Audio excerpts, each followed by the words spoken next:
really matters? That might be the most important question you can ask. So let's talk about it. Welcome to What Really Matters podcast, Everyday Spirituality with Karen Wyatt. Thanks for joining me here today for another episode. I want to talk a little bit practically about resolving conflict in our relationships. And I have a couple of practices I want to share with you. These are things I've been reading about through the Greater Good Science Center that have actually been studied during research projects. So I want to share a couple of tools with you to help you perhaps in your relationships and things that I've been using in my own relationships. As I look around me right now, I just see so much conflict and unrest and strife between people, all types of people in all types of settings. It feels like we're all just continually annoyed with one another. And I see so many fingers of blame being pointed, so many hurt and wounded feelings, so much triggering of our own emotions in interactions with one another. And so we need to turn this around a little bit and be thinking about how can we constructively resolve conflicts in our relationships so that we don't end up getting to this point of so much resentment and hostility for other people. So the first practice I'll talk about from the Greater Good Science Center is taking a third person perspective in our relationships. And this is similar to, I talk about taking the galaxy view, trying to view things from your own higher consciousness. But I like the way that they describe it here in talking about the downward spiral that can happen when a conflict occurs between two people. And they're describing it in a romantic relationship to begin with. But if one person criticizes another and the other person becomes defensive and then retaliates by saying something hurtful to the other person, this exchange can go back and forth and get worse and worse and deeper into our own woundedness, with more and more negative and hurtful things being said.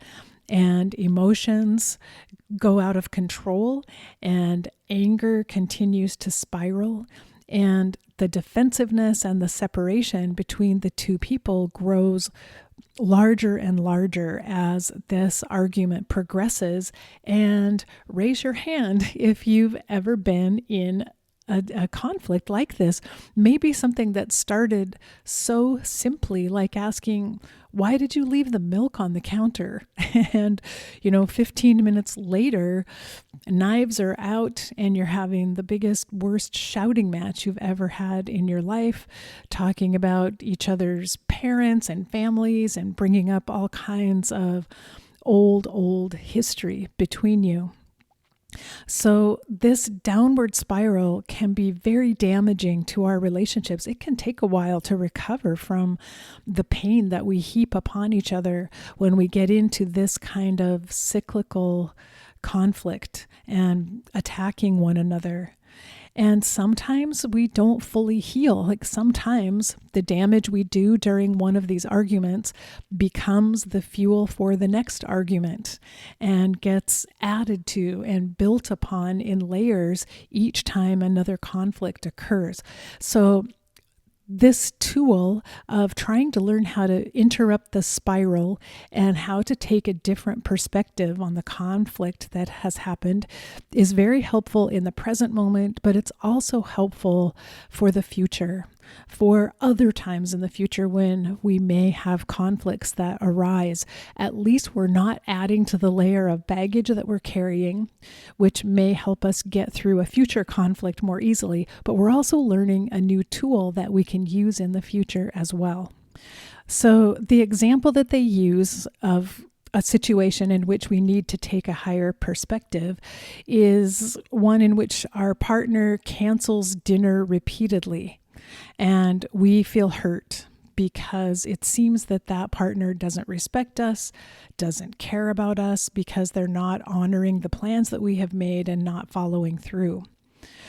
But when we're able to take the third person perspective, the higher perspective, which means we're asking ourselves, how would someone else looking at this situation view it? We remember that the other person is overburdened at work right now, and that this person does show care and respect in other ways, but literally and honestly is too busy and too burdened to be able to keep up with the dinner plans that have been made. Perhaps shouldn't make those dinner plans in the first place, but it helps us find a little bit of compassion toward the other person. So there's a caveat here that we don't want to excuse or rationalize unacceptable behavior. So sometimes people really are hurting us because they don't care. Sometimes that is the problem that we need to recognize, that we may be in a relationship with someone who doesn't respect us and doesn't really care about us. And then we have to reevaluate the relationship altogether. So this practice is not at all for excusing someone else's behavior and keeping us stuck in a bad relationship. This is a practice to use when we know we're with the right person. We just have these areas where conflict seems to erupt and we need a little help getting through those. So hopefully we're talking about a healthy relationship here where, of course, in any healthy relationship, there's still conflict that arises at all times. So the steps that they recommend, this is again from the Greater Good Science Center, is right now to think about a major disagreement you've had in the recent past with your partner and evaluate how much distress you're feeling over that still, even though the argument was in the past. How much pain or discomfort or negative thoughts do you have about that argument? And try to think through the disagreement from the perspective of a neutral third party, say someone else who was observing what happened. I sometimes use the example of thinking about it as if a news reporter was going to write a story about it, someone who doesn't have any emotional involvement in the scene that took place, who's just reporting on the facts. This person said this person said that, but then tries to expand from there to understand what else was going on for each of those two people involved in the argument. What other factors were present that might have influenced the behavior of each person? So from that third person perspective, and it's really helpful if you write this in your journal. That's what I find the most useful, to be writing it down to look at. You might be able to see and understand reasons why the other person behaved the way they did, but also to understand yourself better. You might see within yourself like, oh, wow, that brought up that feeling of shame that I had when I was 15 and my mother did this to me. Like, that's what was really going on. I was reliving that moment and taking it out on my partner. So you might find some sort of revelation and deeper understanding of your own behavior, even while you're looking at the bigger perspective of your partner's behavior.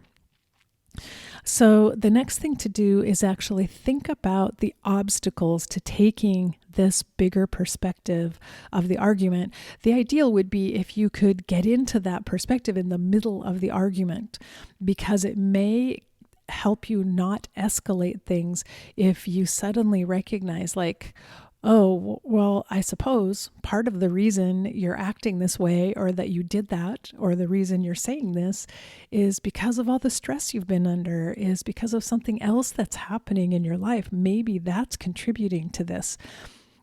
Wouldn't it be fantastic if you could see those things during the midst of an argument? I think that would be the stretch goal here, to be able to get to that point. I doubt that most of us can actually do that, though. In the midst of an argument, emotions are so heated, and when emotions are in control, we don't have that ability to have that kind of rational thought most of the time. But think of it as a goal for the future to work on that. Can I get myself into a calmer, quieter state when an argument is about to erupt? where I can take a bigger perspective. I can step back and say, wait a minute, what else is happening here? Why are those explosive feelings coming up in me? Where is that coming from? And what else is going on for this other person? And could I have more compassion for them? Would that be helpful? So another reminder is, in the heat of the moment when you are in an argument, if you can stop, if you can pause for just a second and take a deep breath, that might actually help you get to that point of more calmness and clarity in the midst of an argument. So for now, that could actually be a good practice to develop. When tensions are rising and you feel yourself ready to shout at someone, if you can pair that feeling with the desire to take a deep breath and just pause for a second, that might actually help you tone things down and bring the energy level down just enough so that you don't completely lose it. So in the practice that you're doing right now, as you think about an argument from the past, it's helpful if you review the whole thing and think about, when might I have been able to stay calm? When might it have made a difference in the escalation that happened if I had stayed calm and if I had just not said that one thing? And what would it have taken to be able to be calm in that moment? Is there any situation in which that's possible, that I could stay calm and not say the hurtful thing that comes to my mind that I want to say?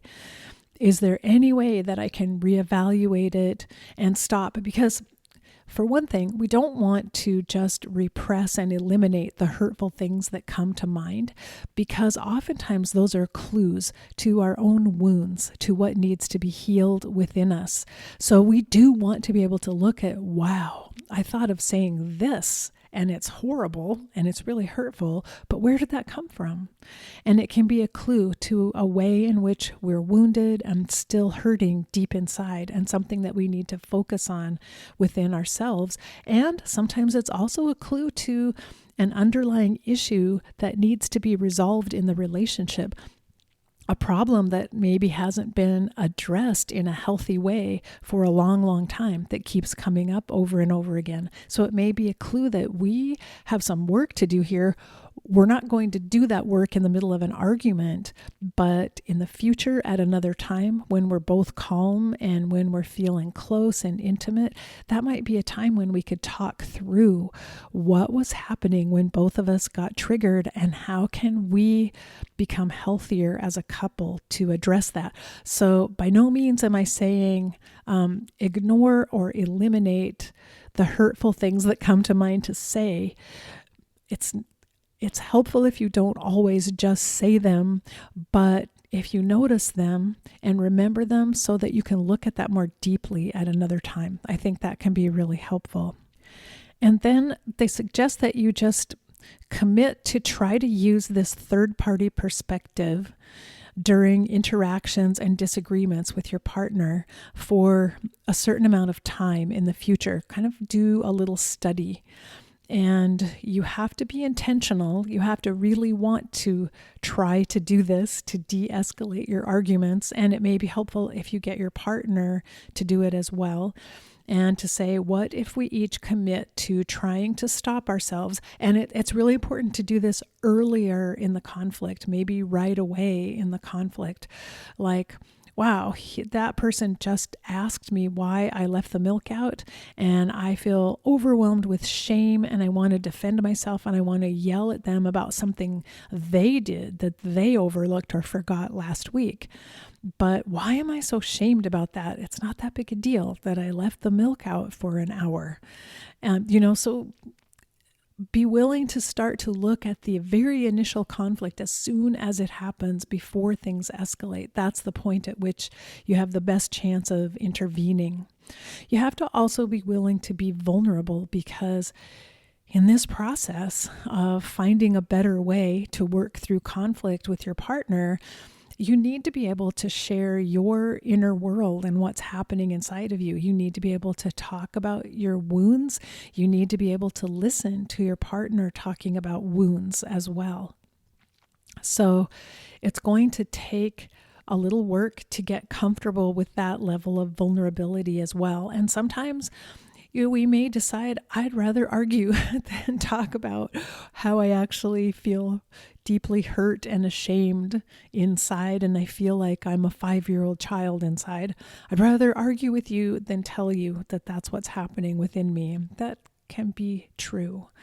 But I have a quote here from Brené Brown.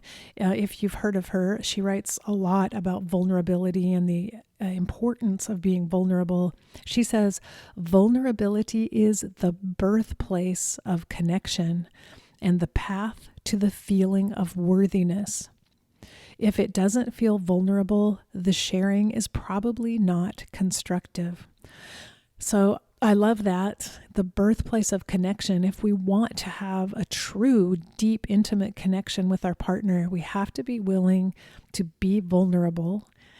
And that act of being vulnerable is actually the way that we rise above our own shame and begin to feel worthy ourselves. But it takes some courage. And so I think it's a good reminder, if when we're sharing with the other person and we don't feel vulnerable inside when we're talking about ourselves, then we haven't gone deep enough. And we may not be saying anything that's going to be helpful or that's going to work and make a difference. So we really should feel vulnerability and a little bit of fear as we're sharing this intimate information with our partner. So the Greater Good Science Center did do a research project on this project with couples, and they found that after using this perspective practice during their times of disagreement and conflict, all of whom had reported some issues in their marital quality at the beginning of the study. After doing this for 1 year, those couples came back and reported that the quality of their relationship had improved, and they felt reduced stress around conflict in their relationship. So the study showed it definitely made a difference. So I'm working with this practice in my own life and thought this would be a great thing to share with you in case you're interested in using this higher perspective or third person perspective in your relationships. And then the second tool and practice that goes hand in hand that I also got from the Greater Good Science Center, which I absolutely love their work because they are studying the tools that they recommend. They've done scientific research on these tools, so it isn't just, oh, what a good idea, this is a theory that should work. It's actually a tool that they have used, and so they're validated and real. So this tool is on making an effective apology. So this kind of goes hand in hand with the third person perspective, is that there may be times when we recognize like, wow, that argument we had, that came from me, and I said something really hurtful, or I did something hurtful to that person, and now I feel bad about it. And I would like to make amends for it. And so this tool just talks about how we actually apologize to another person, which I like that. We don't learn this very often.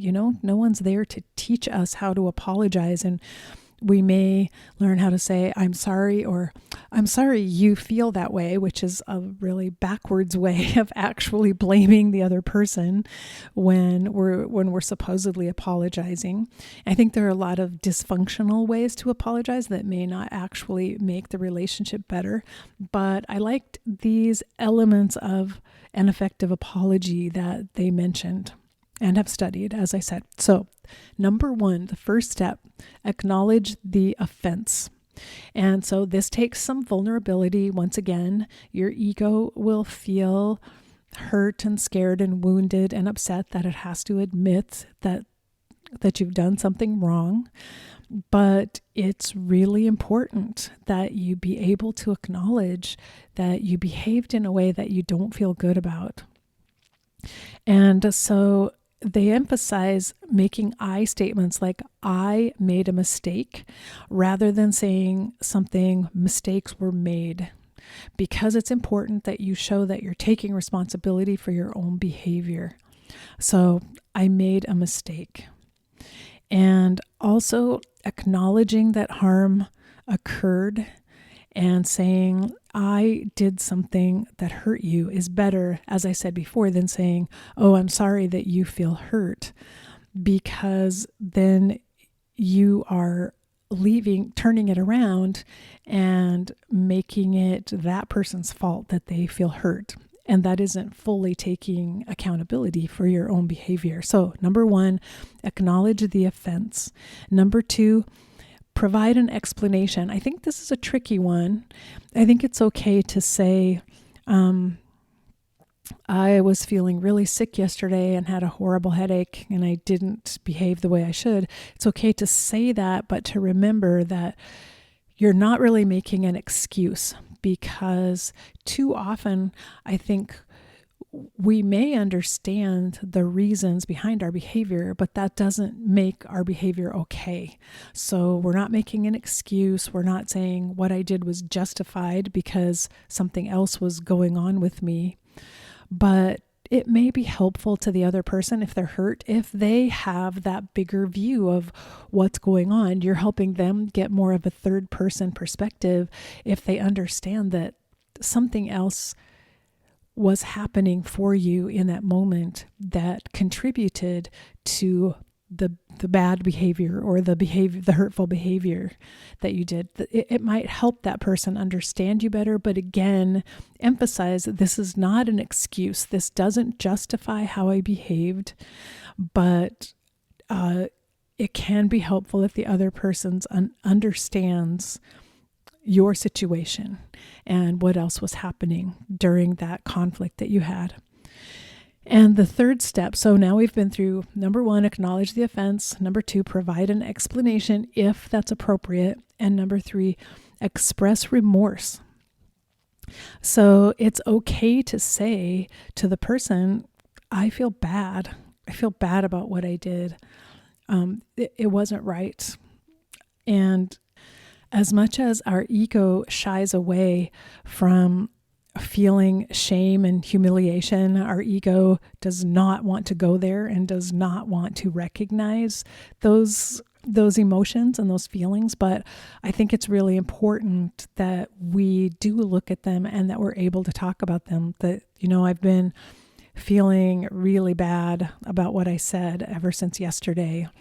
And I want to tell you about that. I'm so sorry. And then number four is to make amends or attempt to repair the damage.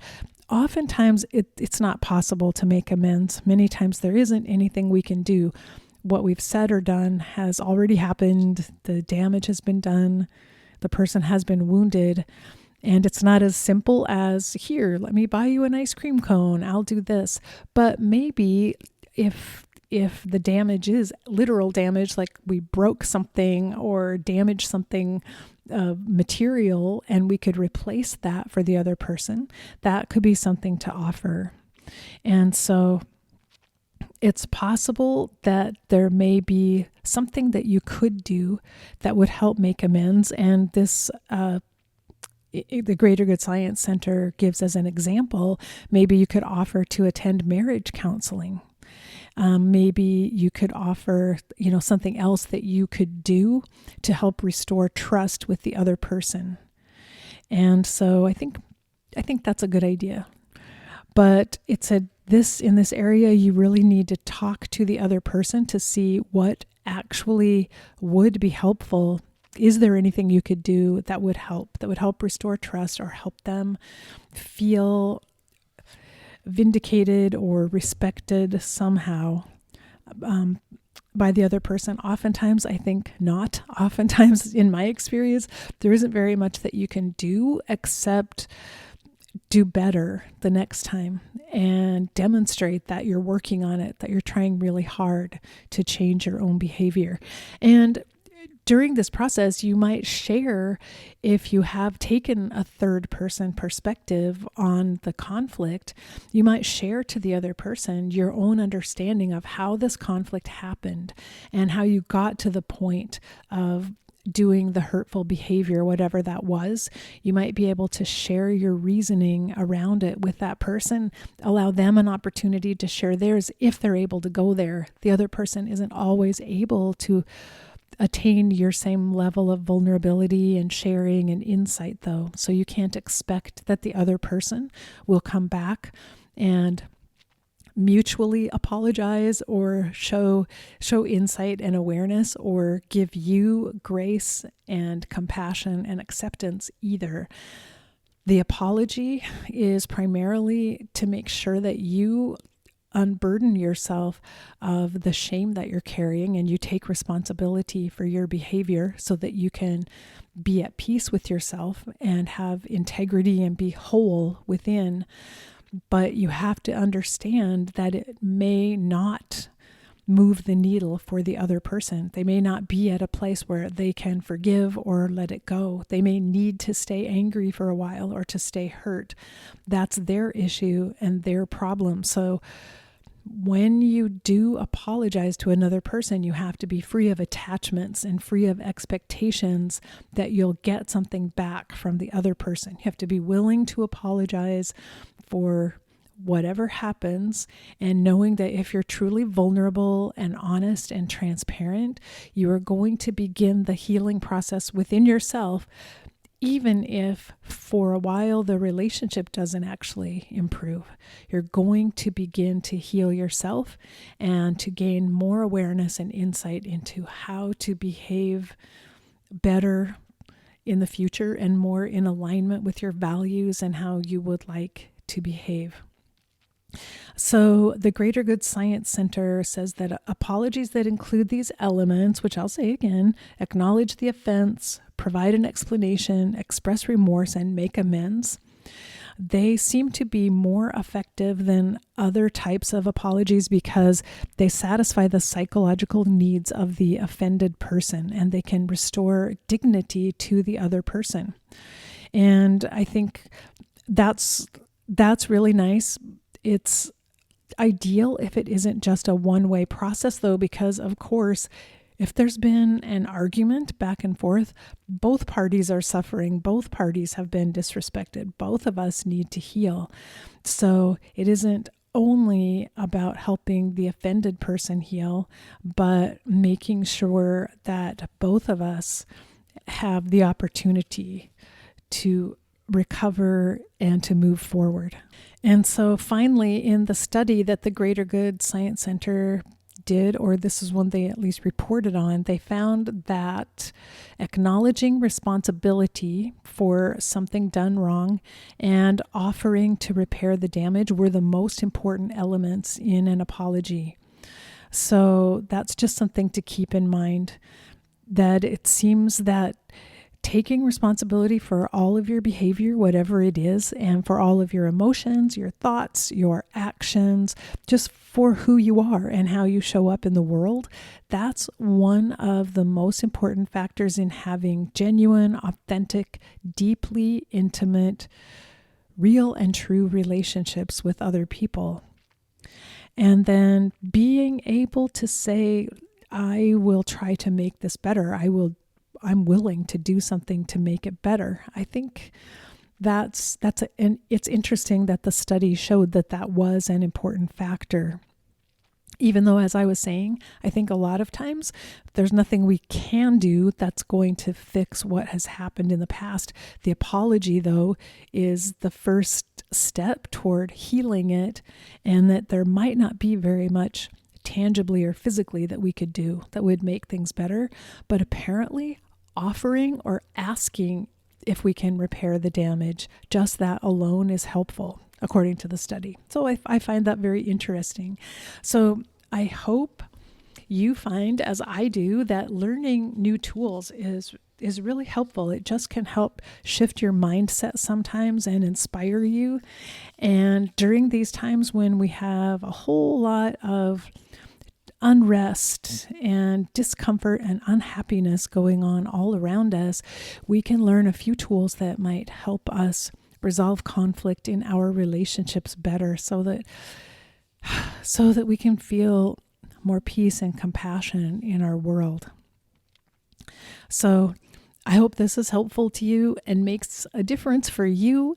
I wanted to ask you if you're interested in supporting this podcast to keep it on the air, if you would go to eoluniversity.com/support. And on that page, you'll find 3 different ways you can make contributions to the podcast. You can sign up on my Patreon page to become a monthly contributor, but you can also just buy me a cup of coffee, donate a quick $5 here or there whenever you feel inspired, and you can make a one-time donation of any amount on PayPal. So you'll find links for all of those if you go to eoluniversity.com/support. So thank you in advance. I appreciate you so much. I'll be back next week with another episode. And until then, remember, we're here for love. So use these tools I talked about to help you grow in your ability to love others. And face your fear, be ready for whatever happens next, and love each and every moment of your very precious life. Bye-bye.